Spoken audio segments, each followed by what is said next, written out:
Alright, you guys. So, went in and pulled the Onkyo RZA30 out of the rack, and supposed to do the unboxing of it. It was the Arcam avr390, and I completely forgot to do the unboxing of it. But yeah, that's it. And this manual's about the size of a freaking Bible, but majority of it's different languages. So I think about 40 pages are all in English. The rest are different languages. So I'm still kind of messing around with it. I haven't taken anything super serious. I haven't watched a movie on it yet, but that is the receiver right now. So I don't use any internal amplification. Everything's all external. From there, runs into my 4.3, which this amp here is responsible for the dual 18s behind the screen, left, center, and right, because I'm no longer running them active. The passive crossovers are all behind the screen, hooked up to the speakers. And this is my 8-channel amplifier right now. This is responsible for the 4 lower surround channels, and 4 there, 1 here, 1 here. Well, actually 2 on the other side. And then, as I've talked about before, I don't have Dolby Atmos and don't plan on any speaker updates anytime soon, at least not right now.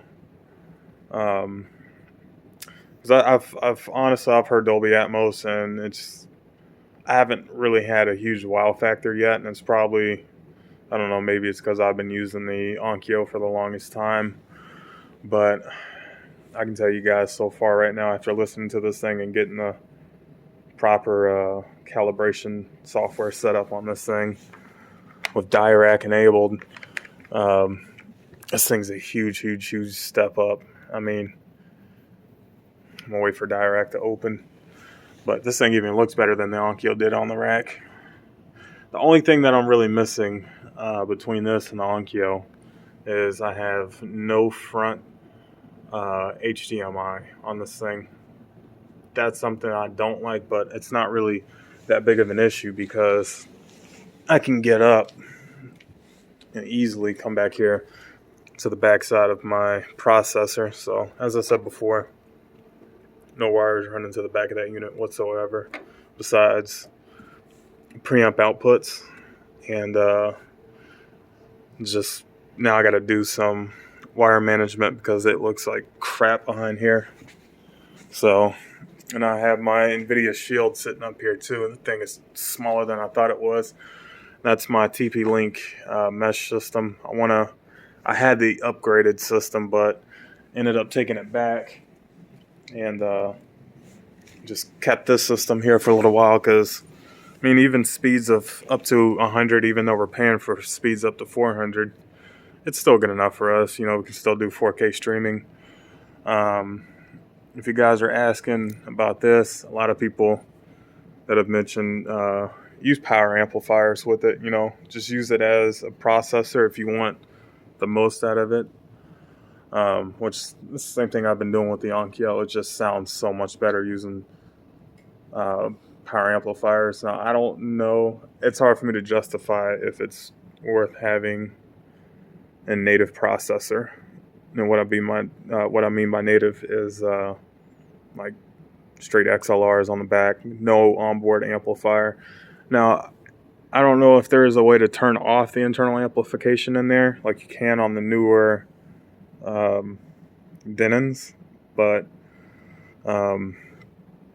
it would be nice so that way there's no interference in case the processors are ever being driven hard.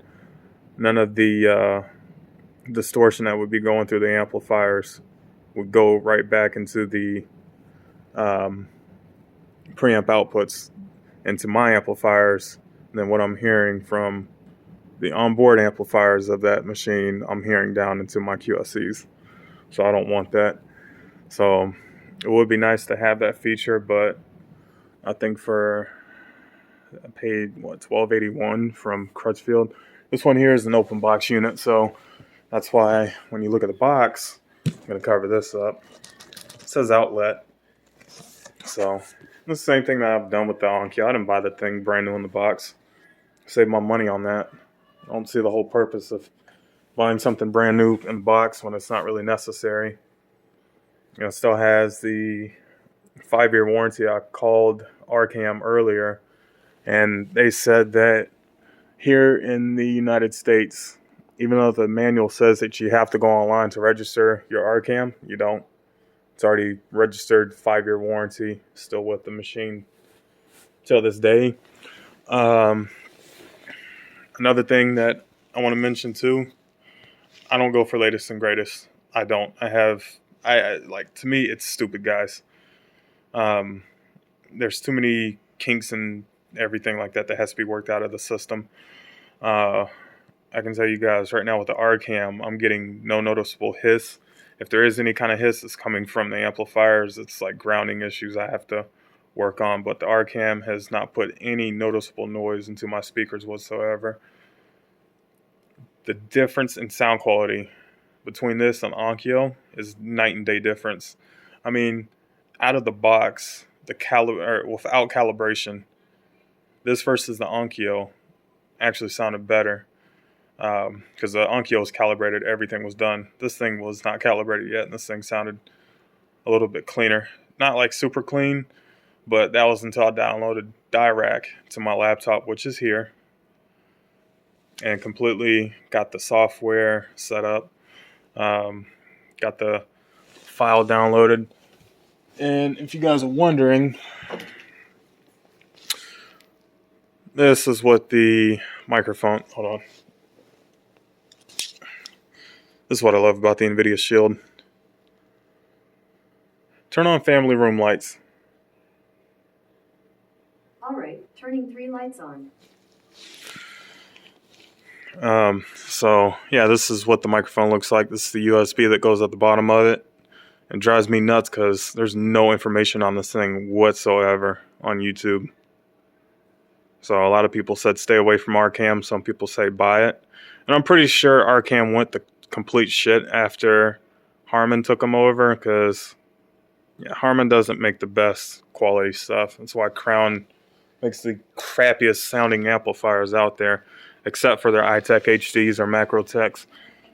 The QSCs I've had here for a little while. This is actually brand new. I did the same thing actually, that PLD right there. I bought that thing open box, and originally it's like, I think $1,650, and I bought it for, it's like $1,300.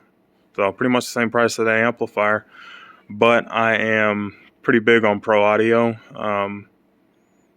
I still want to get a second PLD4.3 so that way I can start using my speakers completely active again. And one channel is going to have, 4-channel amp. So 2 channels going to have a compression driver. One's going to have a 15-inch woofer. And on the other one's going to have one compression driver, 115, and these 218, so that way I can set the calibration. These are the Lovoce SAF 18403s. So I was actually using these long before a lot of people started hyping them up. So I'm glad I got them because I really love those subs. These are the passive crossovers. They're not inside the box or anything. I'm using temporarily. These are PRV 1800 hertz crossovers. So these are Eminence N314Ts. And for the time being, right now I'm using a single 15. This is a Kappa Pro LF2s. These things sound absolutely amazing. I will be upgrading and getting dual 15s so that way I can get more mid-bass punch, especially when IMAX Enhanced starts rolling out, because this thing, again, does have IMAX Enhanced on it. It's so funny because Onkyo puts so much stuff of what their machines have right on the box. And for the life of me, Arcam doesn't, but if you go to the machine, like right here, for example, THX, it's not really coming out good on camera. Dolby Atmos, DTSX, all the stuff that's on here. Only thing that's missing is IMAX Enhanced, which to me, I really don't think it's going to jump off like that. So it is part of the FMJ series. But where's it at? Oh, well, I guess they have no writing on here. I swear I could have sworn I've seen it. Oh, well, it's not that big a deal. If there's any kind of information, you guys can look that up. But the second that you come in here, Dirac comes right up. It's trying to log in. And if you guys are using Dirac, just be careful, because first time I was actually an idiot and selected this microphone. Okay. That's the microphones on board this laptop. No wonder it sounded like shit the first time I did it. So I came back here and I had to think about it for a second, because this doesn't tell you. The only thing that caught my eye was Realtek. I was like, shit, that's not my USB microphone. So another thing, this remote right here, it's pretty damn cool. I love the fact that they actually made this thing backlit.